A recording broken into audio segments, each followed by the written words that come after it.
Hello everybody, today we're making an open cream peach, raspberry and almond cake.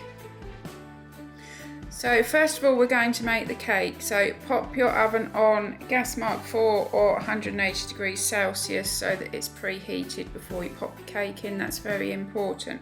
So first of all we're going to take 6 ounces or 200 grams of vegan butter.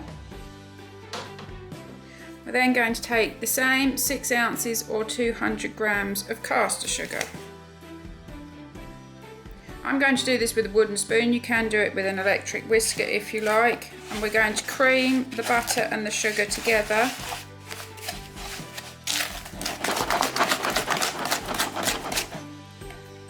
So give it a good mix together and you'll see it will go a paler, creamier colour. We're then going to add, I'm using soya milk, but you can use any plant-based milk you like, 6 tablespoons of soya milk. And because I'm putting almonds on the top, we're going to add some almond essence, about a teaspoonful. Again, you can leave this out if you prefer not to put it in. And then we're going to mix it again.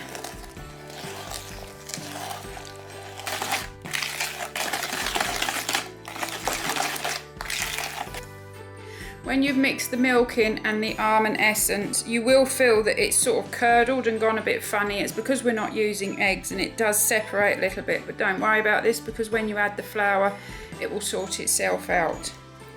So next we're going to take 6 ounces of self-raising flour or 200 grams of self-raising flour. And we're going to sieve this in so that it adds a nice bit of air to it. We're going to add a teaspoon of baking powder because we're not using eggs, it just makes it rise a little bit more even though we're using self-raising flour.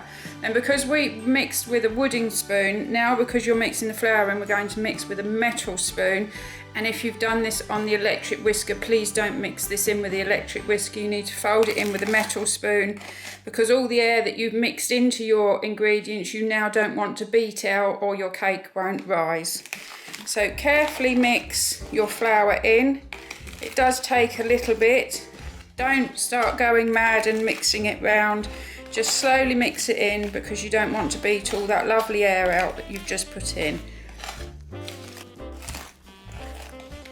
So once your flour is mixed in, you'll have a nice creamy mixture. Don't over mix it because like I say, it will mix the air bubbles out and you will see as you're mixing it, little air bubbles popping, and you want to keep as many of those in as you possibly can. So now we're going to take a baking tin. I'm using an 8-inch round baking tin and I put a piece of greaseproof paper in the bottom. And we're just going to tip our mixture in. Then you're just going to push it around in the tin. Some people insist that you have to push it right to the edge, but I don't because it will heat up and it will level itself out. But just push it around so that you haven't got a big mound in the middle. Then we're going to pop that in the oven, which is your preheated oven already, on gas mark 480 degrees Celsius for somewhere between 40 and 45 minutes. You'll know when it's cooked because it will be light golden brown on top. And when you push the top down, it will bounce back up. If you're not confident with doing that, you can just put a skewer or a small knife in, and if the knife comes out clean, then it's cooked. If it doesn't come out clean, put it back in the oven for 5 minutes. Try not to open the door while it's cooking to keep seeing if it's done because again the cake will collapse. We're going to take a bowl and tip in your cream. I'm using oat cream. I say you can use any cream you like as long as it's vegan, dairy free. 250 millilitres of cream I'm using, and then we're going to whisk it to form soft peaks, and then we're going to pop it in the fridge so that it stays nice and cool until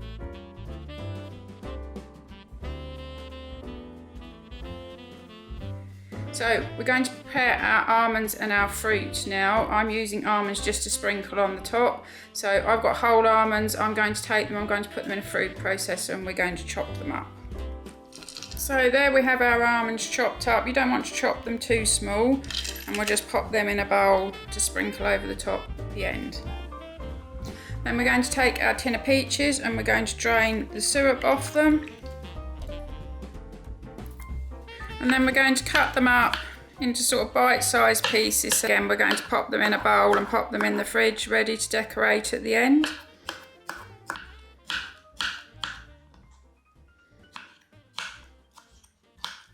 So there we have our topping already. We have our peaches cut up, we have our raspberries, and we have our crushed or chopped almonds.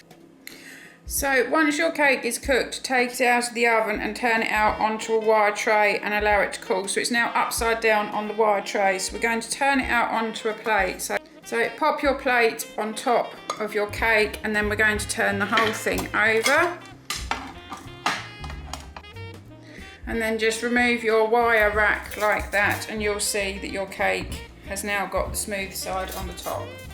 So leave your cake to cool properly. My cake is now cool. Then we're going to take the cream that we whisked earlier and we're going to pop that on top of our cake.